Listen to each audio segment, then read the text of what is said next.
Good morning, everyone, and thank you very much for joining this morning's webinar, jointly hosted by DFDL and CBRE. I'm really pleased this morning to be joined by two colleagues that we work very closely with, Sika at DFDL and Guy Gilgan from our project management team in Singapore. So we're really lucky to be joined by these two subject matter experts this morning. We'll be talking through some of the key trends that we're seeing in the construction sector here in Cambodia, and also giving you a bit of a wider view of what's happening in project management and construction across Southeast Asia. So Guy will be up first this morning, and then we'll pass over to Sika to take a look at some of the new regulations that we're seeing in Cambodia, how they're going to be affecting construction here in the kingdom. So without kind of waiting too much longer, I just want to highlight that we will have a Q&A section at the end of this presentation. In the Zoom screen, there is a Q&A button. So do ask your questions. You can do that anytime throughout the presentation this morning. And at the end, we will do our best to answer those queries for you. You can also upvote any questions that you want answered, and we'll try our best to get to the most popular ones at the start of our Q&A section. So look forward to receiving some insightful queries. I'm sure there will be lots to discuss coming out of this. It's a fast-moving part of the real estate sector. Lots of adjustment and change, not only in terms of regulation, but also in how people are doing things and what's going on in the wider world. So I'd like to hand over to Guy Gilgan. Guy is Executive Director in our project management team, and he looks after the Southeast Asia region for CBRE and has many years experience in this sector, and a lot of experience that he's now bringing to projects that we're handling here in Cambodia. Guy, good morning. I look forward to having a couple of questions later in the Q&A section. No doubt, no doubt. Looking forward to it. Thanks, James.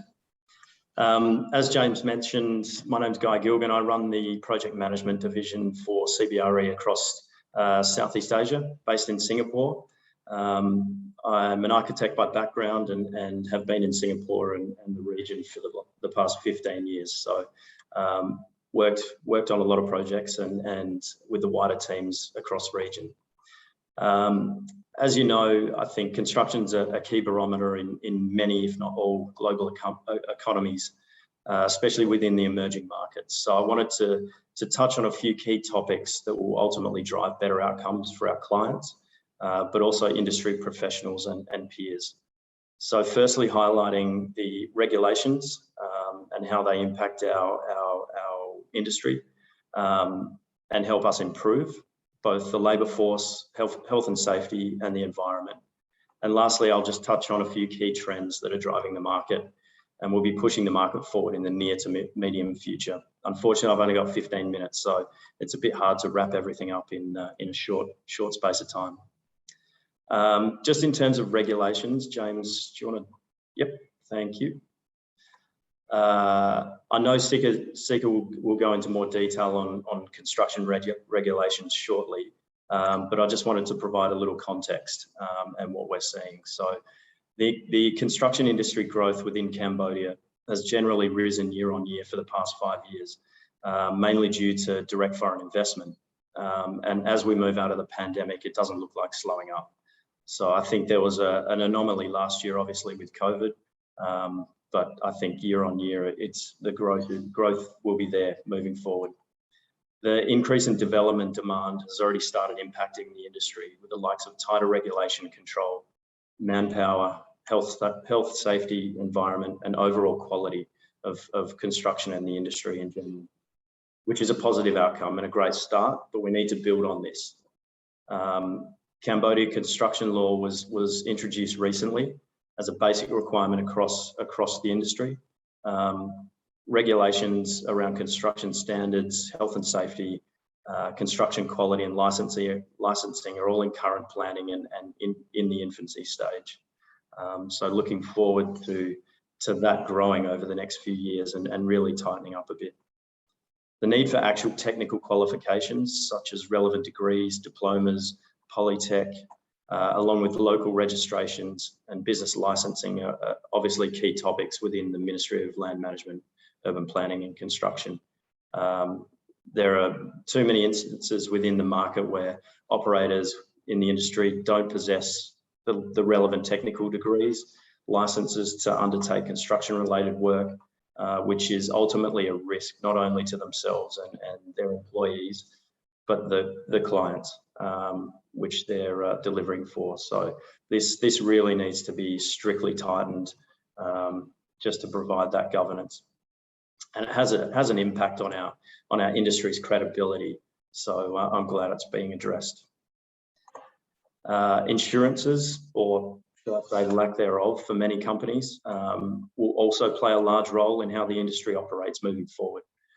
Far too many times I've come across consultants, vendors, even contractors who don't actually hold the relevant insurance coverages for their work. So again, it's a risk to everyone within the industry. So regulations on this will and are being heavily scrutinised, both locally in Cambodia and across the region as a whole, just to ensure the industry provides a consistent and safe platform for us to operate. Next slide, please, James. Sorry, just a funny image on that one around labour force. I think construction and related services within the industry in Cambodia are in high demand, as I've mentioned. So this is causing a shortage of skilled labour, as in many places in the region. And with the current travel and border restrictions across Southeast Asia and globally, it makes it difficult to keep up with construction demand and in turn, construction quality. The need for apprenticeships, technical diplomas and degrees and training must be the way forward if we're to raise the bar as an industry and to provide our younger generation with the right career pathways. Companies will also be mandated to provide continuous upskilling to their teams with relevant on-the-job training and short courses. And next slide, please. Health, safety and environment, again, is another big topic. And I was in a seminar last week and I think it came up within the space of 2 hours. I think it came up about 8 or 9 times, especially environmental and sustainability. So this is a real push moving forward for the industry to not only get up to standard, but to raise the bar beyond the global expectations. Health and safety is another big factor how the industry is moving forward, but it's also a direct correlation to my previous slides where regulation controlled, a skilled workforce, strict health and safety measures provides a high quality outcome and a safe environment for our industry.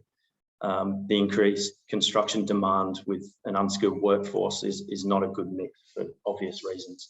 So education around that, along with the environment, is really key to pushing it forward.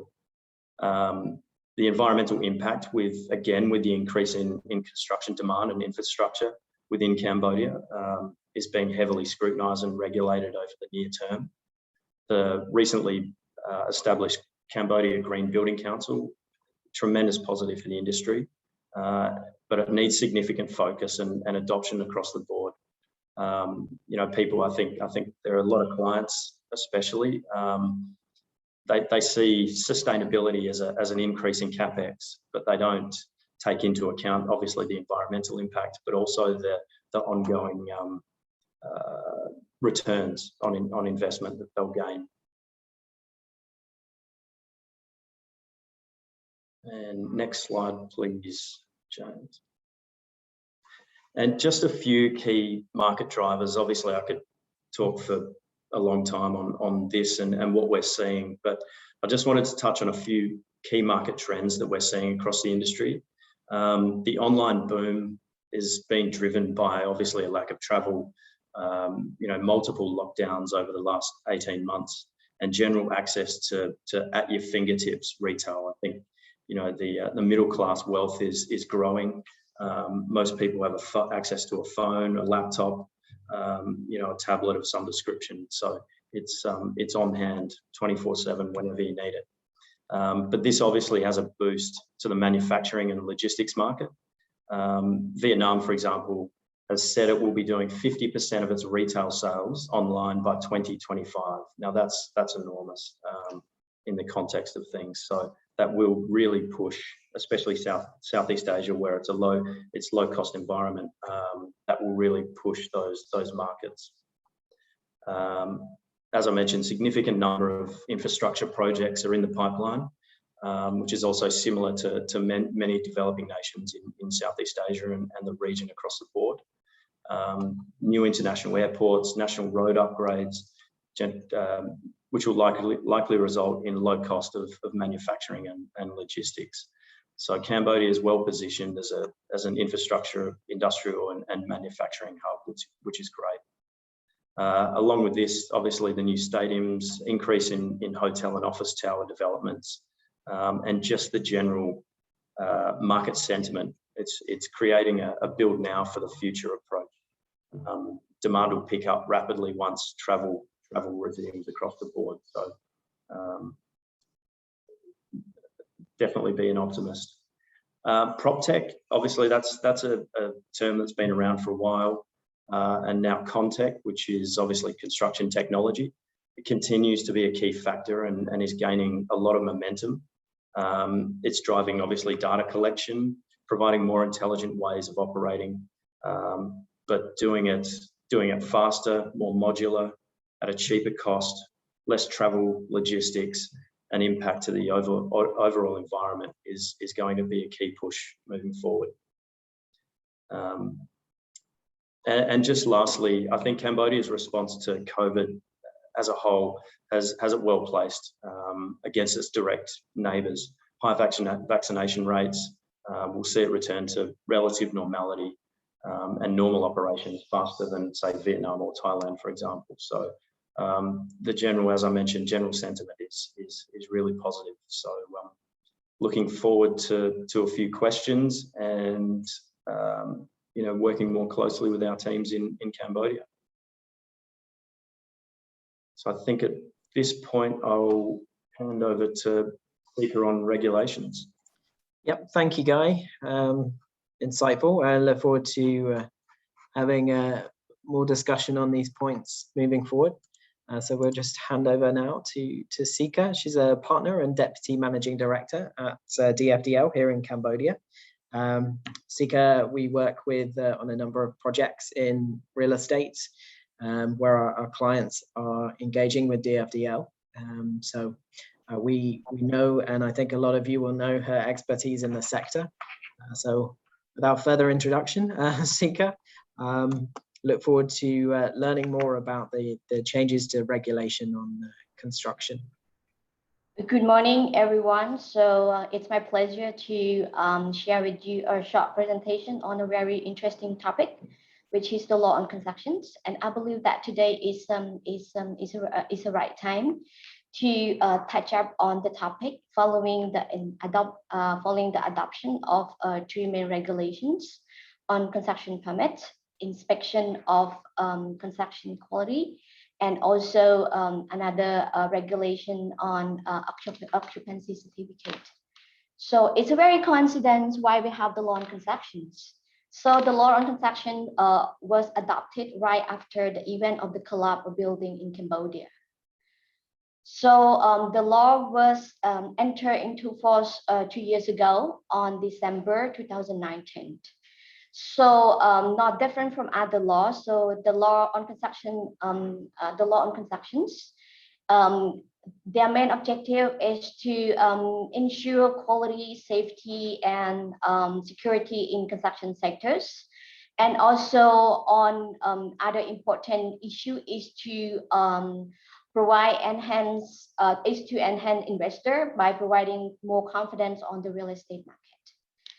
So before we go into detail on the regulations, so I will do a short introductions on the law itself, And also, given that the time limitations, I will not have much time detail on the law itself, but today I'm just only emphasize on the concessions itself. We will not talk about inspection qualifications. I will not talking about the licensing requirement, just only construction itself. It's meant that before the construction start, during the constructions, and after the constructions. Okay, so here let's move on the law itself. So the law contains 22 chapters and 111 articles. Next slide, please. Okay, so here I would like to bring up to your attentions on this particular law, because the law itself have a number of regulations to be adopted in order to enable the law to be fully implemented. So here I would like to highlight that there are one royal decree to be adopted, 21 sub-decree to be adopted, and other 17 process to be adopted. That's very a lot in order to allow the law to be fully implemented. So it will take a very long journey, and I hope that it would not long in order for us to see how efficient of the new law on constructions. So I would like to share with you that today, as of now, there are 2 process has been adopted and 3 sub-decree has been passed. So the 3 are the sub-decree that I highlight earlier. It's the sub-decree on construction permit, sub-decree on inspection of constructions, and another one is the issue the broadcast on the issuance of the occupancy certificate. I will talk about occupancy certificate right after that. And the other 2 broadcasts, it's about the broadcast on occupancy certificate for the grace period, and other one is a broadcast detailing on the process how to inspect the quality of the constructions. One, please. Next slide, please. Okay, so what is new? What is new on the new law? So actually, the law set out a very detailed framework on the construction sector, as its title mentions. So a point that the law have established. So first of all, we will have a construction code for Cambodia. So we will have a detailed regulation on fire safety and firefighting preventions. There will be a regulation on construction contract. There will be a construction insurance. So here I would like to highlight that construction insurance, it's not new, but here it's more detailed and emphasized. So it's meant that it's a legal obligations. So the law itself have set out some legal framework regulation on material, equipment, product, and construction laboratory. And also the law detail as well on the warranty of the construction equipment. This is the first time that we will see it. The law also detail on the inspections of the construction over the construction period and after the constructions. The occupancy certificate, which is similar to opening permit for those who are familiar with the previous construction regulations. Last but not least, I would like to highlight that we don't have any more closing permit. The closing permit will be replaced by occupancy certificate. So here, occupancy certificate, for those who live in Singapore would be familiar on that, because everybody always say and call it OC, occupancy certificate. Okay, move on to the next slide, please. Okay, so as what I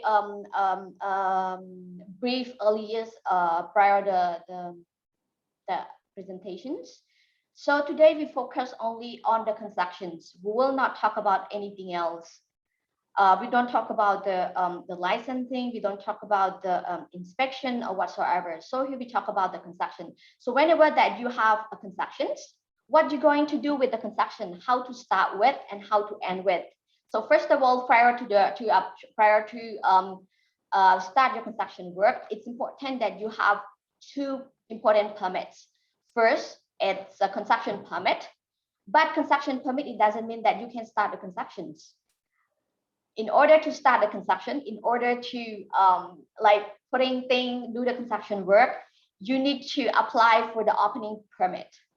So here it's a two key permits that you have, that the construction owner have to have in order to start the construction permit, to start the construction work. So construction work permit and the opening permit have its validity of 1 year. So it means that following the obtains of the construction permit, it means that you have to start your construction work within 1 year. If not, the permit need to be renewed. Similarly to opening permit, when you obtain the opening permit, it means that you can start your construction work. It means that you have to start it within 1 year as well. So otherwise the permit need to be renewed. So here I would like to give some note on the competence of the authority to issue the construction permit. So here, out of different criteria, so I just pick the very easy one and famous one. It's about the size of the constructions. So whenever that the size of construction is greater than 3,000 square meters, so you should know clearly that which authority that you have to go to apply to get your permit, which is the Ministry of Land Management, Urban Planning and Constructions. But there's now a number of criteria which you have to go to the ministry as well, such as whenever that the building is contain more than 11 stories, and the height of the building is higher than 30 meters, and some specific type of construction which will be under the exclusive authority of the Ministry of Land Management. However, for the construction which is less than 3,000 square meters, so I would say that it's a medium scale of constructions. So the authority that you have to apply the construction permit would be the municipality and provincial authorities. So here we talk about the Phnom Penh municipality and the provincial office. And as I mentioned, very similar to other criteria, there's also the criteria that not just only the size, but based on different criteria that the provincial and municipality authority would have the authority over the issuance of the construction permit. Next slide, please. Okay, so here I would give you some detail on the condition to apply the construction permit. So as I said, we talk about the construction permit, but it's mean that for demolition permit, for renovation permit, for renovation, it's also required to have specific permit for that. But today we frame our presentation, I frame my presentation just only the construction permit for a brand new construction. So there are 4 important documents in order to apply your construction permit. First of all, it's the ownership documents. So what is ownership document? Ownership document, it's ownership certificate of the land that the construction will be erected on. And so there's a question asked, is it possible to apply for a construction permit for the land under soft title? So I would not elaborate what is the soft title, but for the land that have not a certificate. So the answer here is no, you cannot apply construction permit for the land under soft title. So in order to apply for the construction permit, it means that you have to apply for the hard title or certificate of title to your land first in order to obtain a construction permit. Second important document is a land sheet. A land sheet it's a layout of the land certified by authority showing the location of the land, the shape of the land, and the coordinate of the land. Architectural design is, as its name indicated, it's a design of the construction that the applicant going to erect it on the land. But one important requirement on the architectural design is mean that the design need to be prepared and endorsed by the licensed architecture or entity by the Ministry of Land Management, Urban Planning and Construction. And other important and other document is any technical document depending on the type of the construction that that you are going to apply. But this is it just only additional documents. Next slide, please. Okay, so this one it's conditions. I'm going to talk about the condition to apply the opening permit. So in order to obtain opening permit, so it means that you can put up together your constructions. So the document that you have to submit to, there will be a construction permit itself that issue for the first instance, structural design, geologic documents, chart book, construction contract, insurance, and any supporting documents to the construction work. So here I would like to highlight 2 points, which is different from the old regulations, because here as a condition to apply it, you have to provide a construction contract and insurance. Before, in order to obtain the opening permit, it's not necessary to provide these 2 documents.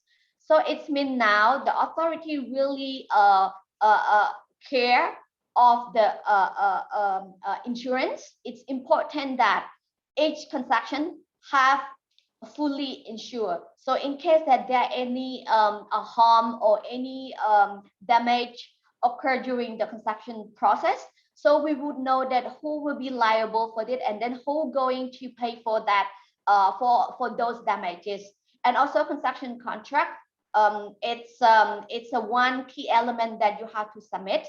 So make sure that prior to start the construction work, all the construction owner have to establish a well-documented construction contract, because that contract have to be submitted to the authority as a one condition to obtain the opening permit. So next slide, please. So here, when we talk about assuming that we obtain all the permit in order to start the constructions. So what to do during the construction period? So it's just that the construction's still on and then there is no any inspection. That's not the case. So pursuant to the sub-decree number 225 dated 30 September 2020, during the construction periods, there are some obligations that the construction owner as well as the contractor have to fulfill. So for with respect to the construction owners, so the construction owner have to provide the progress report of the construction to the authority. It means that the report will be prepared by the contractor itself, but the owner have to approve on it, and you submit it regularly to the authority to report on the progress of the construction. And that's not all. The inspections of the ministry will come to inspect the construction site to ensure that the construction has built in accordance with the technical requirements. The equipment have the equipment of the construction are approved by the relevant authority. And again, I would like to highlight that in order to become inspector, it's required to register and license by the Ministry of Economic, by the Ministry of Land Management, Urban Planning and Constructions. Next slide, please. So here is the period that the construction finished. So when the construction finished, I mean that you ready to move in, ready to use the constructions. There are conditions that in order to allow you to move in the construction or to use the building, you have to apply for the occupancy certificates. So what is the occupancy certificate? Occupancy certificate as I mentioned earlier, is a permit authorizing the owner to use the concessions. In order to apply the concession, to apply for occupancy certificate, so the concession will be inspected and certified by the license inspector by the Ministry of Land Management, Urban Planning and Concessions. Here I would like to inform you or share with you that the occupancy certificate can be temporary. Temporary here means that for example, you have a very large concession, and then the concession is finished phase by phase. So as a tolerance administrative, so the authority is able to accommodate your request by giving a temporary occupancy certificate for some part of the completed concessions.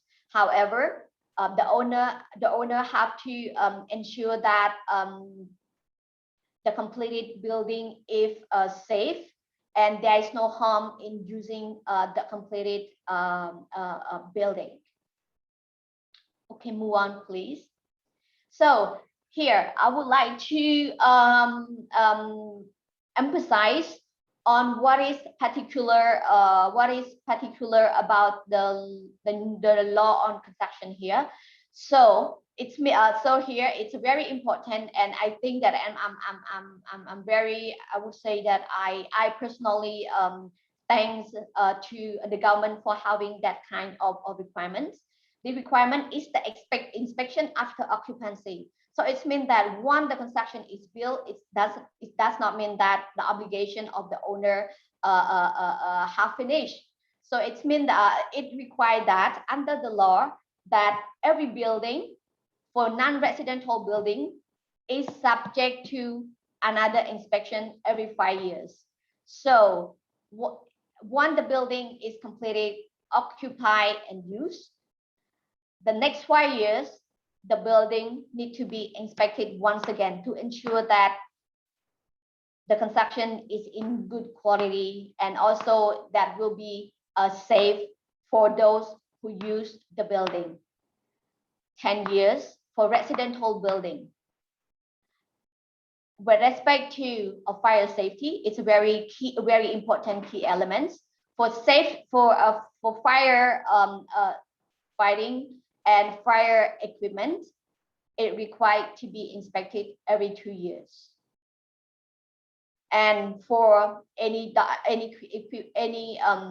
equipment which can easily cause dangers, it required to be inspected every year. So if the owner of the building failed to comply with that obligations, it's the building will not be used. The occupancy certificate will be revoked. The owner will subject to penalty. All right. So here, the next slide, I'm going to share with you all and will after this slide, I will share with you on the issues in order to comply with the new law. Because why I said an issue because there's a lot of constructions that have not obtained proper permit prior to the entry into force of the law. So what you're going to do in order to be in line with the new law on constructions? So the government know clearly the situation of the construction in Cambodia. So rather than reapply everything while the construction is still there, and have used for years already. So the government, under the law on construction, gave 2 years of grace period for the owner who have not obtained proper permit to regularize with the new requirement. So the owner, instead of apply all the permits, the owner of construction need to only apply for occupancy certificate only one document that the owner have to apply. However, there are some conditions. The main condition is about the safety of the building, because the government cannot issue whatever building that the applicant apply for the occupancy certificate. It's important that the building is in good conditions and it's not in dangerous situations. If there any issue that the authority have any concern on the constructions, so the government will ask the construction owner to rectify it prior to issuance of the occupancy certificate. In addition to that safety requirements, the applicant have to pay the penalty. So it means that you have to pay back all the license fee, all the penalty that you're supposed to pay when you apply firstly those construction permit. And the law clearly said that during this transitional period, the closing permit is the occupancy certificate. Here, I would like to highlight that once again, the occupancy certificate is equivalent to the closing permit. And from now on, there is no closing permit. There will be only occupancy certificate. All right. So I will not, next slide, please, James. Okay, so I will not take too much time, take too much of your time, because lunch is approaching. So, but whenever that we have the new constructions, the new regulation, there are always challenges. So what is the main challenge of the law on constructions? So I just mentioned about the 2-year grace period for those who have not obtained proper permit for their construction. They have to apply the occupancy certificate in accordance with the broadcast 177. However, to date, following my recent discussion with the Ministry of Land Management, Urban Planning and Constructions, we know that the occupancy certificate is not unable to issue due to a lot of difficulty. One is pandemic, and second is that there's a number of regulations to be adopted. Because there's a number of broadcasts on the fee, because we don't know how much fee that the occupancy certificate cost. So as of now, there is no single occupancy certificate has been issued. This is the challenge, even that you are the construction owner is willing to comply, but the ministry have not, as yet, possess all sufficient material in order to allow the applicant to obtain the occupancy certificate. And for the broadcast, for the regulation sub-decree number 225 on the occupancy certificate under the new law, here we don't talk about the building has been built prior to the law. Here we talk about the building built under the regime of the new law. So even now, the occupancy certificate is yet to be available. So it means that at this point in time, the authority continue to issue the closing permit for the building has been completed under the new law on constructions. So and also I would like to emphasize that the law would not be fully applicable immediately, because it's pending a number of regulation to be adopted, as I mentioned at the beginning of my presentations. So today I take opportunity to share with you the sample of the occupancy certificate. Next slide, please, James. So here, if you have doubt or eager to know what the certificate of occupancy look like, here I share with you the sample of the certificate. And one important note on the occupancy certificate is that this certificate is required to be hanged on the building, on the construction. So whenever that you enter into one building, you want to know that the building have equipped any necessary permit. So one thing to look at is the occupancy certificate. So if a building have occupancy certificate, it means that the building have proper construction permit. The building has been inspected and comply with the design and technical requirement. That's why they obtain the occupancy certificate. Thank you for your attention. So I wrap up my presentation now, and then I would welcome all questions that you would have here. Thanks, James and guys. Thank you, Sika. That's great.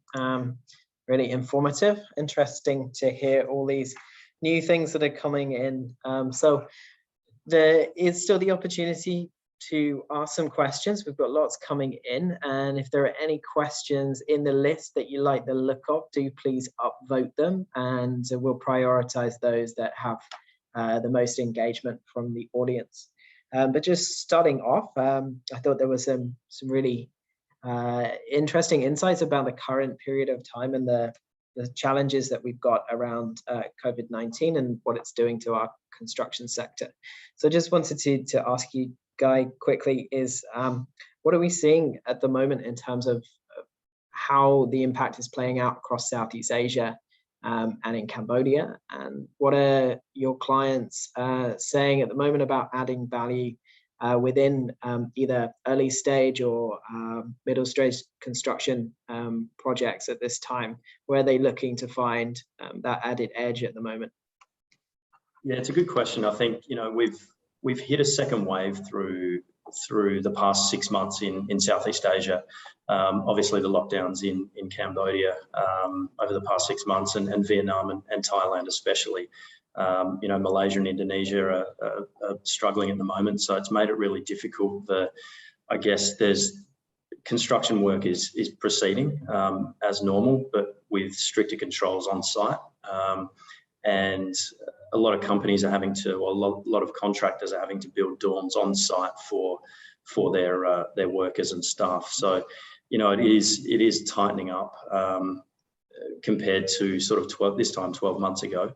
But in terms of what we're seeing from our client base is they're looking for more of a one-stop shop rather than a traditional delivery method where they hold multiple contracts. They literally want a one-stop shop, safe pair of hands. They know, you know, for example, we're financially stable, so they really look to that, and that gives them confidence to be able to deliver the project or as a partner. So I think, you know, our agency business has transformed from, and when I talk agency, that's just pure project management delivery, has transformed from say a 70-30% between pure project management and principal delivery, and it's completely flipped. So we across region probably delivering, you know, 70 to 80% principal or EPCM, so end-to-end solution, rather than a typical project management only delivery. So it's been an interesting shift, definitely. Yeah, certainly starting to have an impact on day-to-day running of how things are moving forward from a contracting perspective. Sika, there's quite a lot of new requirements under the incoming law. So just wanted to get your opinion on whether or not we're expecting the government to be able to stick to their timelines, given the significant amount of additional extra human capacity that's going to be needed to run things like inspections with the expertise to deliver it. How are they looking to overcome some of those challenges? Do you know? Thanks for your question, James. It's a very interesting question. So as I noted earlier, there's a number of regulation to be adopted by the ministry, and also there will be a lot of manpower and licensing requirement. So during this period, I understand that the authority continue to apply the current regulations. So as one important issue, as I mentioned, it's about the occupancy certificate. So now the authority continue to issue the closing permit, which is equivalent to occupancy certificate. And also in terms of inspections, so actually we already have a regulation on the inspections of the construction, even prior to the law itself.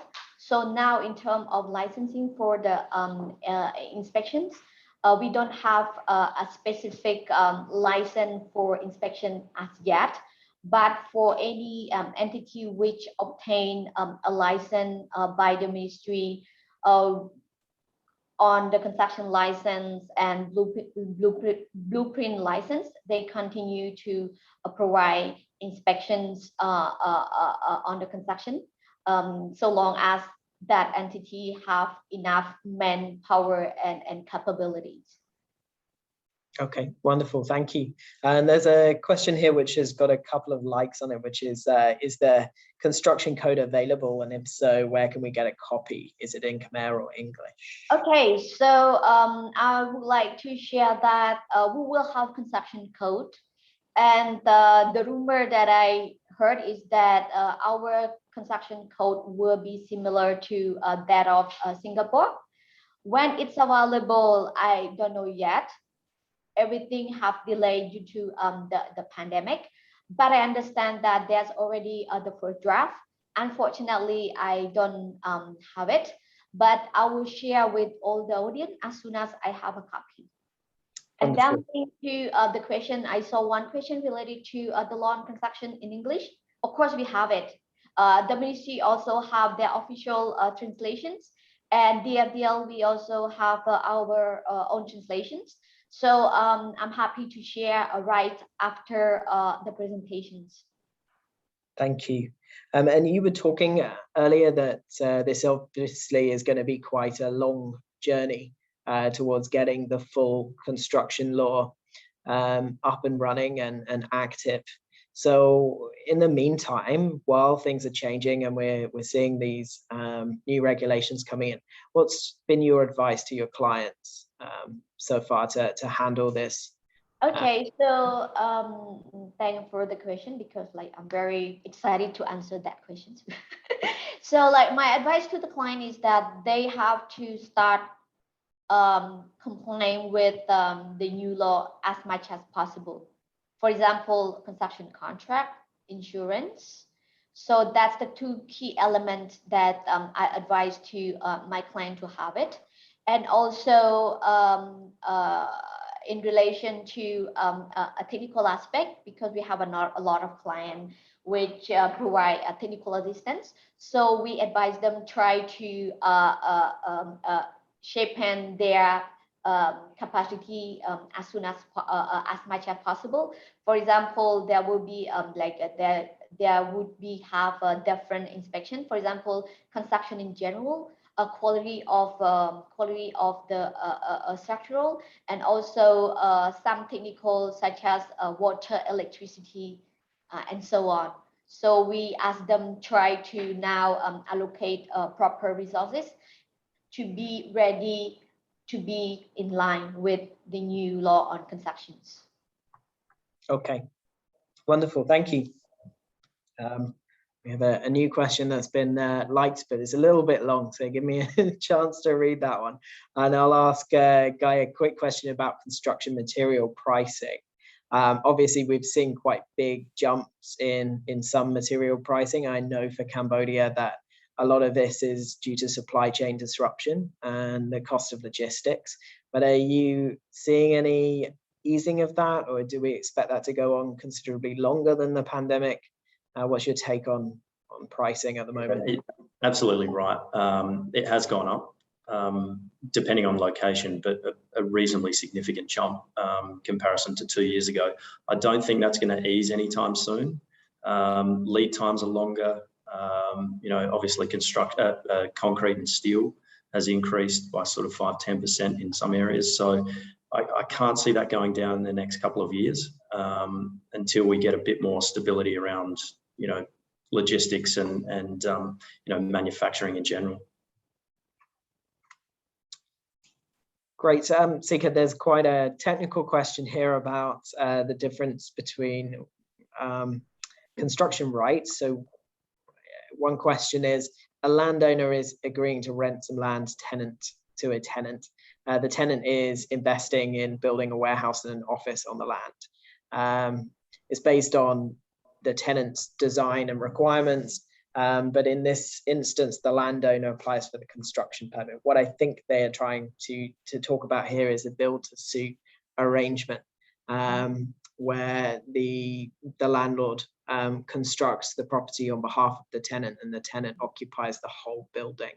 So I'm assuming in that instance that construction permits would be applied for under the landowner's name, the landlord's name, because ultimately they would be the owner of that property. Correct. Would that be correct? Okay, wonderful. Okay. Regarding permits prior to construction, what language do the documents have to be issued in? We've got a few questions around procedural matters relating to construction permits.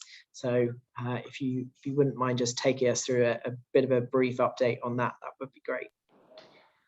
Okay, so for procedural requirement, so to apply for the construction permit, so generally there's a template, a standard of construction permit applications. So this thing, it's easy, you just follow the template. But as I highlight earlier, there's a number of documents that the applicant have to produce. One important document, it's an ownership document. It's a land title, as you mentioned. Also here, I would like to share that the soft title is not possible to obtain construction permit, but there's a critical question. There's a critical questions on the title, the very old format title. There's how to say a chicken. Chicken wing, you know, there's a chicken. So that document, that land document, is also considered as one of the hard title, which is eligible for the application of the construction permit. So one important other than the land ownership documents, it's a design.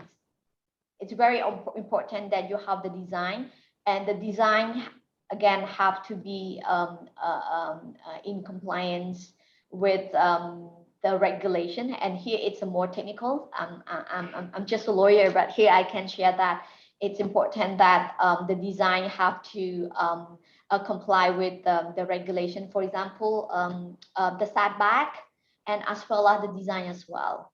And then one important thing, other than the design, it's hold on, one thing it's the land sheet. It's the land sheet here. It's you cannot like do it by yourself, so it have to be produced by the land authority. And the land sheet here is very important because the ministry need to know that the construction itself will be fit on the land plot. And all of you may be aware of the land consolidation, right? So when the land have a different parcel and owned by the same person, and the construction will sit on the boundary of those different parcels, so the land is required to be consolidated into one single piece,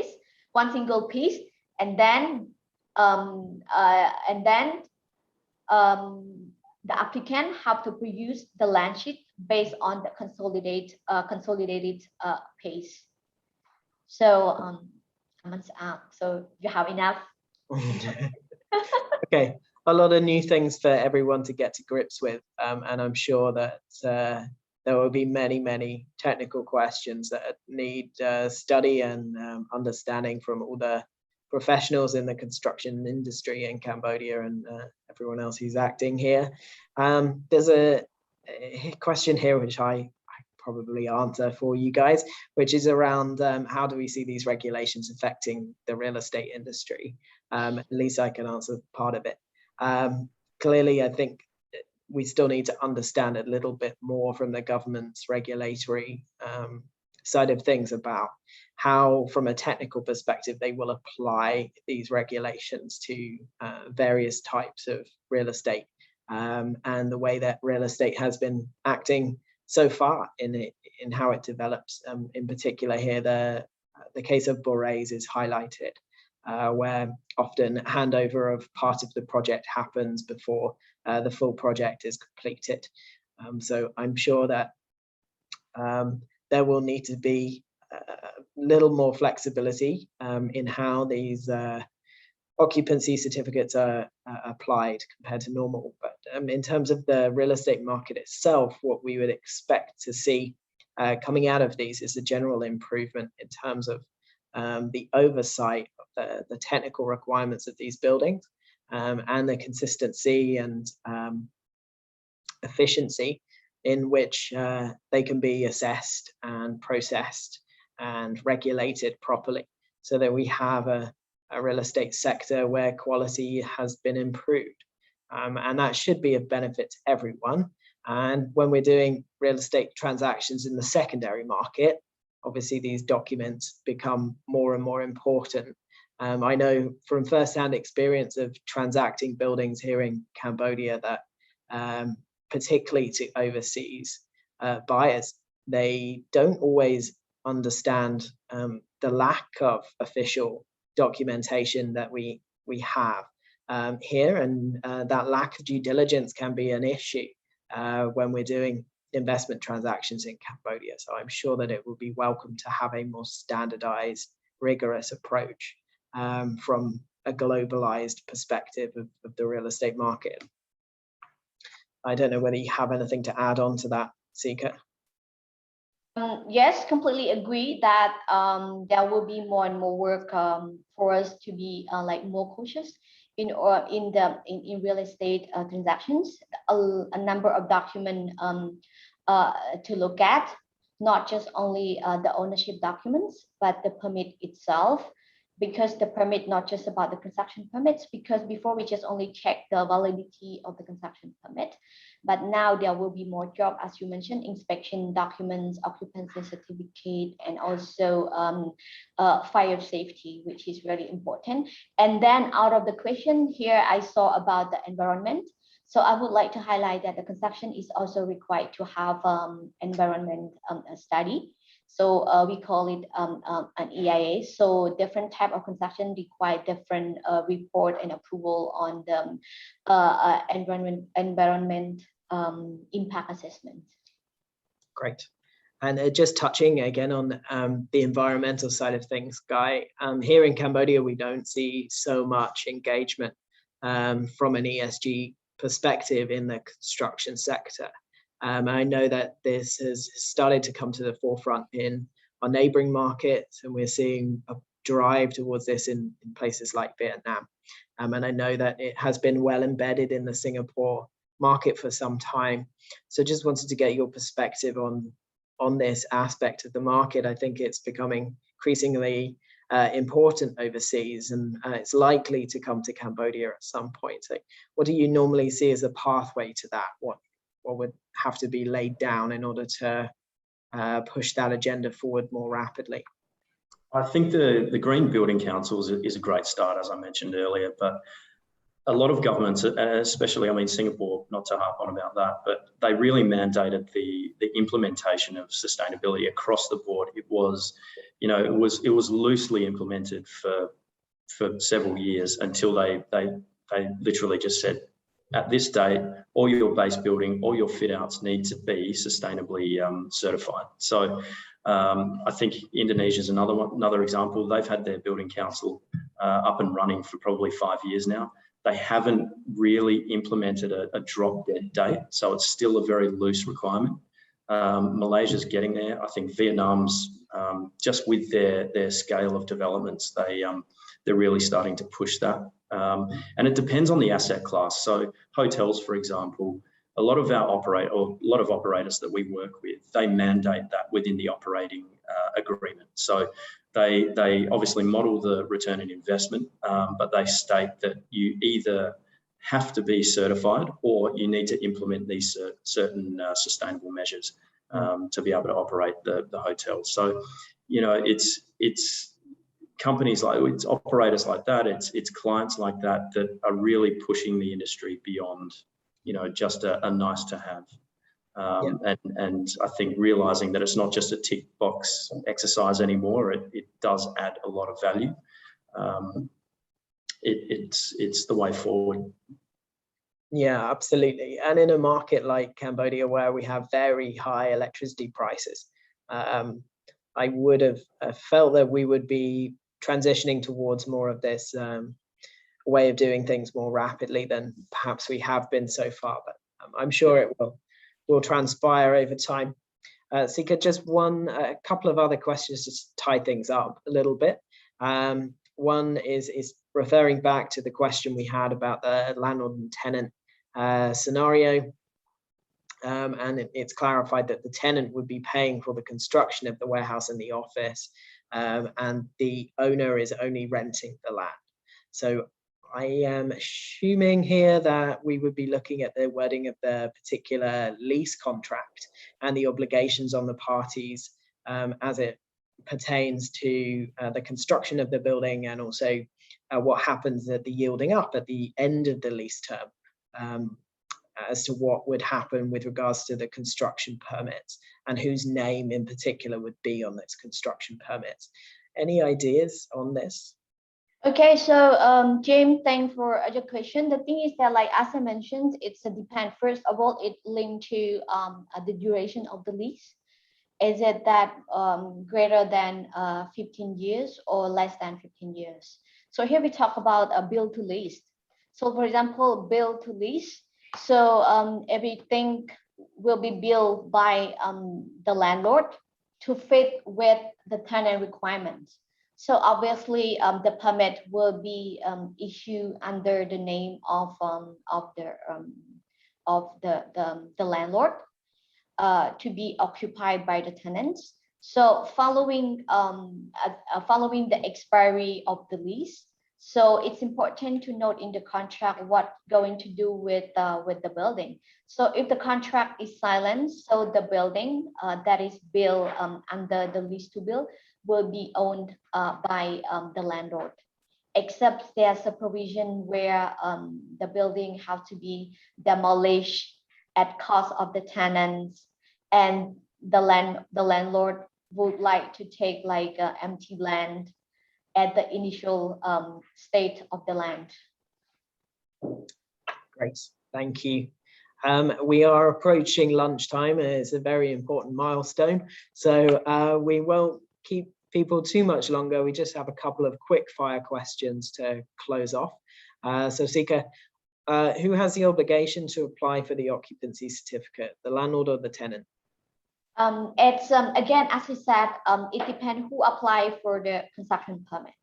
So for our earliest example, the permit will be applied by the construction permit will be applied by the landlord.